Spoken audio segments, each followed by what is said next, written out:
할렐루야. 자, 오늘도 우리 주님의 사랑과 은혜 가운데서 늘 우리의 삶을 주관하시는 하나님의 역사를 경험하며 살아가시는 우리 성도님들을 주님의 이름으로 축복합니다.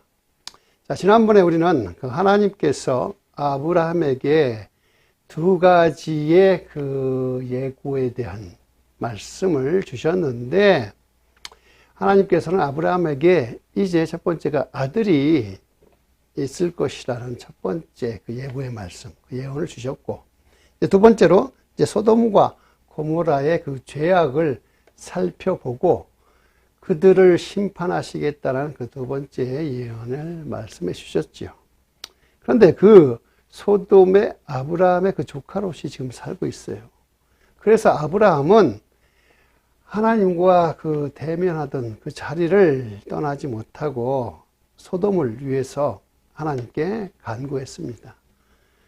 겉으로는 어떻게 의인과 악인을 함께 심판할 수 있습니까? 라고 그 주장하면서 속으로는 그 소돔에 살고 있는 자기 조카 그 롯을 어떻게든 그 심판에서부터 피하게 하고 싶은 그러한 마음이었던 것이죠.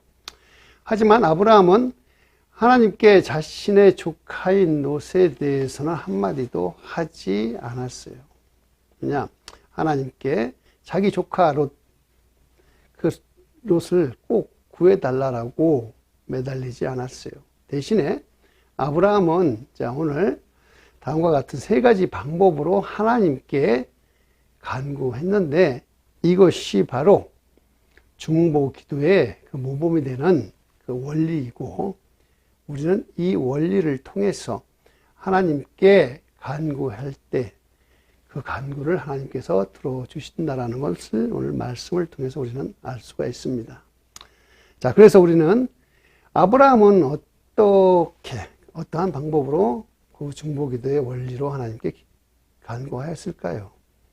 자, 오늘은 이 아브라함의 중보기도를 통해서 역사하시는 하나님을 통해서 우리가 함께 살펴가면서 큰 은혜 받으시는 시간 되기를 주님의 이름으로 축원드립니다. 자, 그러면 아브라함이 하나님께 그 드리는 중보기도의 원리, 첫 번째는 뭐냐? 자신의 이익과는 상관이 없는 기도, 즉 이것을 거룩한 기도라고 합니다.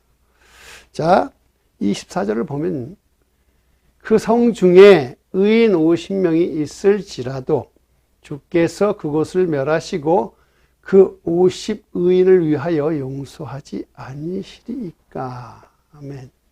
자, 소돔 땅에 자신의 조카 롯이 살고 있기 때문에요. 소돔 성의 멸망은 즉 자신의 조카에 대한 멸망이고, 또 이것은 바로 자신, 그 아브라함의 문제였었던 것입니다. 하지만 하나님께서 그 소돔 성의 죄악이 가득해서 그것을 심판하시겠다라고 하는데, 자기 조카 롯이 거기 살고 있으니까 제발 한 번만 눈 감아 달라고 직접적으로 아브라함은 하나님께 말하진 않아요. 이것은 자신의 이익을 위해서 하나님의 계획을 바꾸어 달라라는 것이기 때문에 정의로우시고 공정하신 하나님의 그 속성과는 맞지가 않습니다. 자신을 위해서 기도하는 것보다도 내가 속한 공동체, 내가 전도하고자 하는 이웃들을 위해 기도하는 것이 더 훨씬 더 효과적이고 또 큰 힘이 있으며, 그런 기도가 하나님의 보좌를 움직이는 기도라는 것을 우리는 여기서 볼 수가 있어요. 그래서 아브라함은 자신의 그 조카, 그 구원의 문제를 뛰어넘어서 온 소돔 성의 백성들을 구원해 달라고 지금 자신의 기도를 확장시켰습니다. 혹시라도 그 성에 죄인만 있는 것이 아니라 의인들이 50명이 있다면 그 50명을 위해서 그 성을 용서해 주실 수 있습니까? 라고 하나님 앞에 간구하지요. 자, 이러한 기도는 항상 자신의 문제만을 바라보면서 자신의 이익을 위해 드리는 기도들에게, 그런 기도만 드리는 성도들에게는 큰 도전을 줄 것입니다.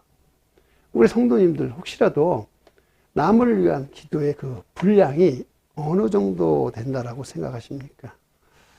예수님께서는 우리에게 이렇게 기도하라고 가르쳐 주셨죠. 먼저 그의 나라와 의를 구하라.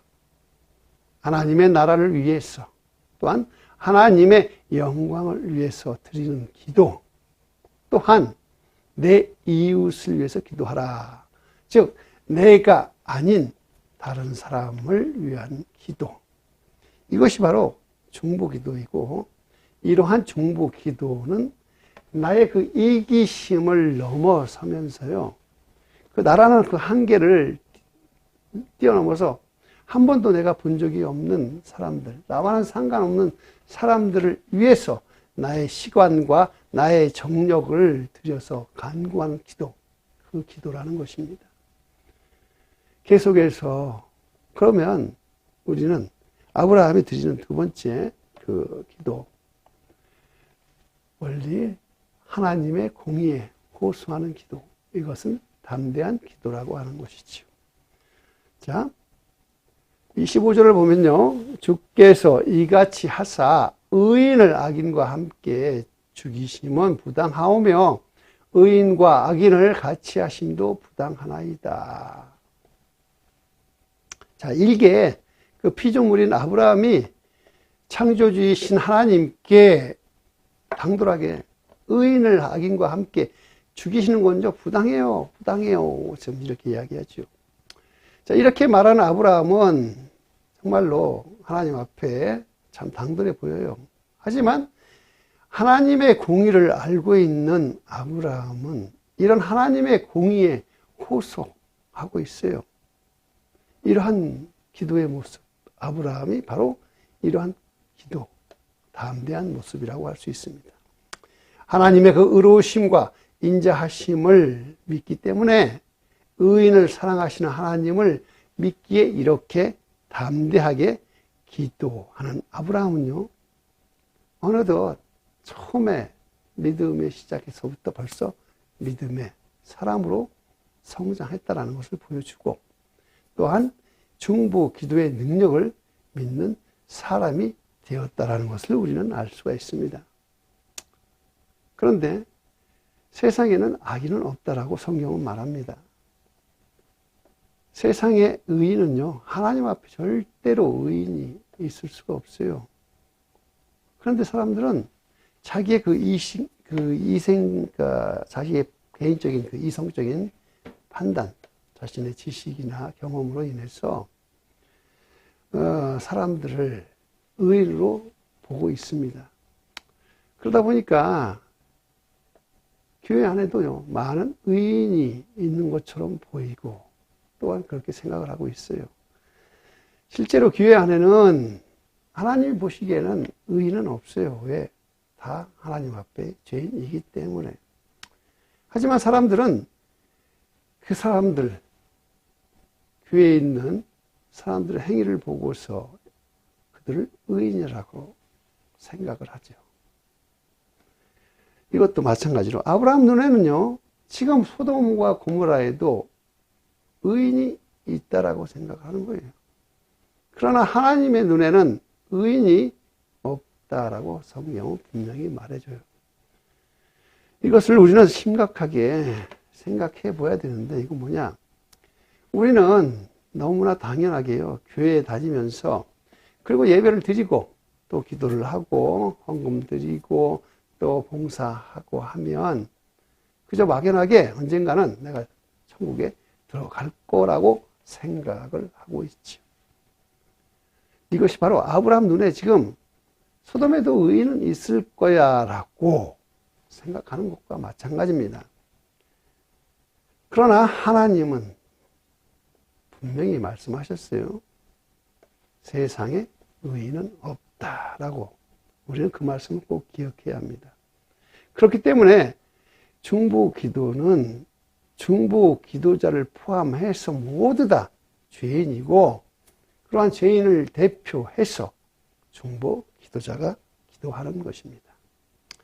소돔과 고모라와 같은 이 세상은 반드시 멸망하지만 죄인을 구하러 오신 예수 그리스도를 믿는 우리는 구원받게 되는 것입니다. 즉 세상에 의인은 없으나 예수 그리스도를 통해서 우리는 하나님으로부터 의인이라고 인정받게 되는 것이죠.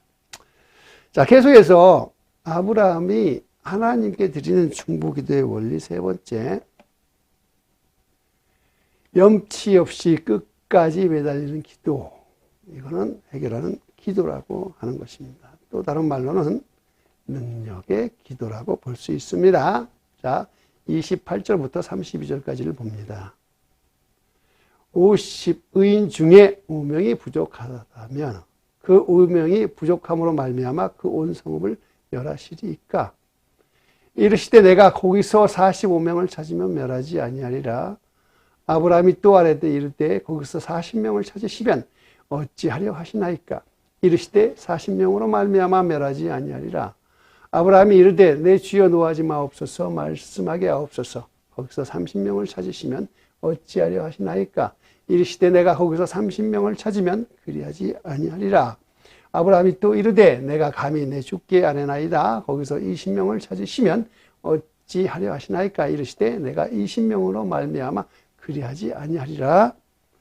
아브라함이 또 이르되 주는 노하지 마옵소서. 내가 이번만 더 아뢰리이다. 거기서 10명을 찾으시면 어찌하려 하시나이까. 이르시되 내가 10명으로 말미암아 멸하지 아니하리라. 아멘. 자, 의인 50명으로 시작한 기도가요, 5번에 걸쳐서 나중에는 의인 10명까지 줄었어요. 자, 처음에 50명, 다음 45명, 40명, 30명, 20명, 10명으로 갈수록 의인의 숫자가 작아진다는 것은 그만큼 아브라함이 의인이 있다라고 믿었던 그 자신감도 적어졌다라는 말입니다. 하나님께서는 계속해서 허락해 줄 때마다, 그래, 오케이 할 때마다 아브라함은 오히려 자신감이 떨어져 갔어요.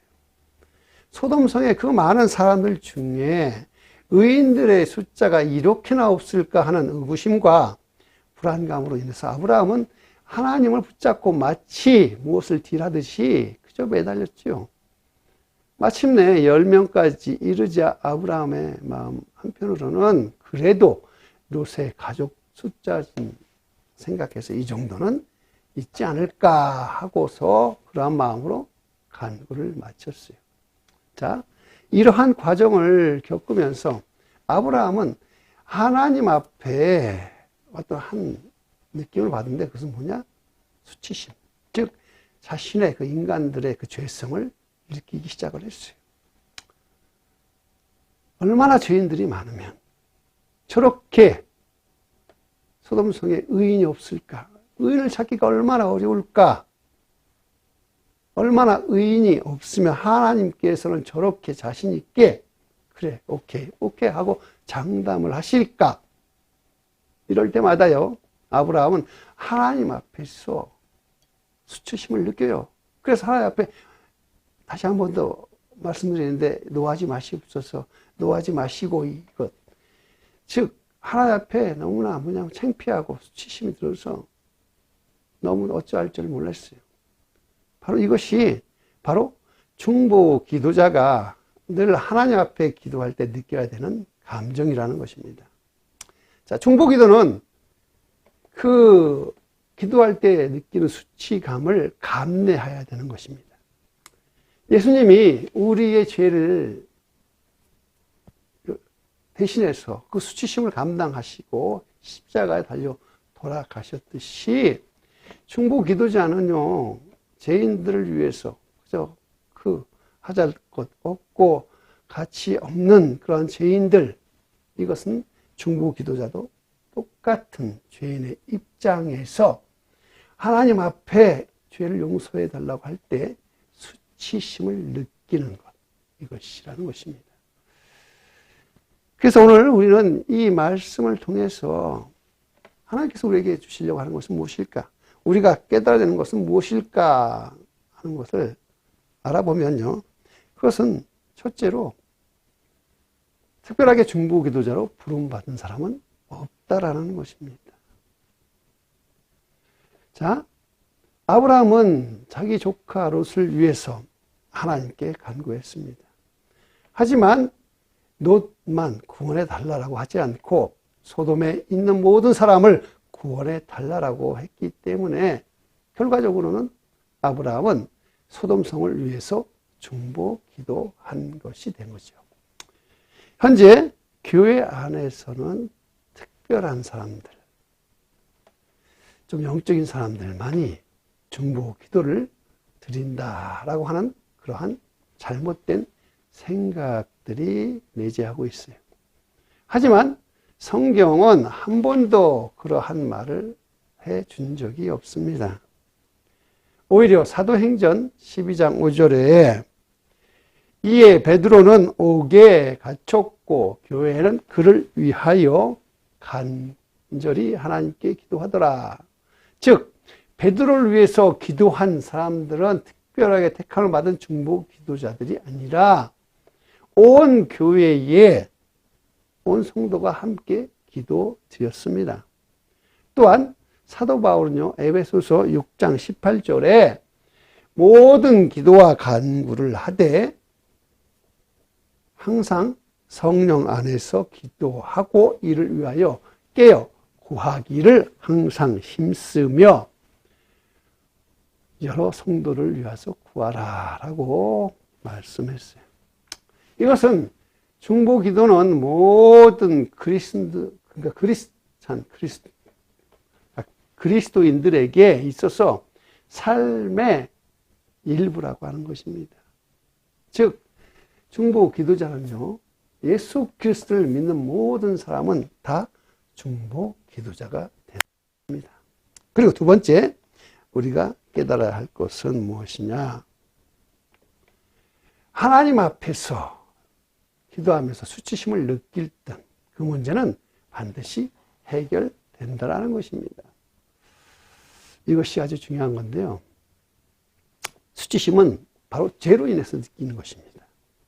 그래서 수치심은 죄 때문에 그래서 최대한 숨기려고 하는 것이 사람들, 인간의 본성인 것이죠. 그래서 수치심을 숨기려고 하니까 무엇이 떨어지냐? 마음속에 진실이 떨어지는 거예요. 진실성이 떨어지고, 그죠? 형식적이고, 외형적인, 그리고 기계적인 상태로 기도 드리는 것. 이것이 바로 보통 우리가 알고 있는 중보 기도예요.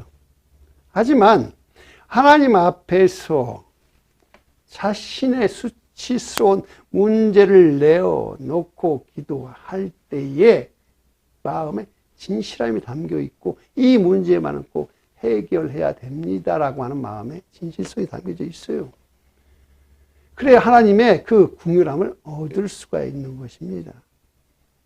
그렇게 되어야 지금 자신을 억누르고 있더한 그러한 죄로부터 해방감, 자신을 누르고 있던 문제로부터 해방감을 느낄 수가 있는 것입니다. 사람 앞에 수치심을 드러내는 것 참 힘들죠. 그래서 우리는 사람 앞에 수치심을 드러내는 것이 아니라 오직 은밀한 곳에서 주님과 단 둘만이 있을 때 나의 수치스러운 문제를 내어놓고 주님의 자비와 은총을 기대하면서 기도해 봅니다. 그렇기 때문에 우리는 어떻게 해야 돼요? 수치심으로부터 도망치지 마시고요. 오히려 그 수치심을 통해서 그 문제를 해결해 주시는 하나님의 그 은혜를 경험하시는 것. 이것이 바로 문제를 해결하는 방법입니다. 그래서 반드시 수치심을 느끼며 기도했던 나의 문제는요, 하나님은 어떤 방법을 통해서든 하나님의 역사를 통해 그 문제를 해결해 주시며 우리는 그 문제로부터 자유함을 얻게 되는 것입니다.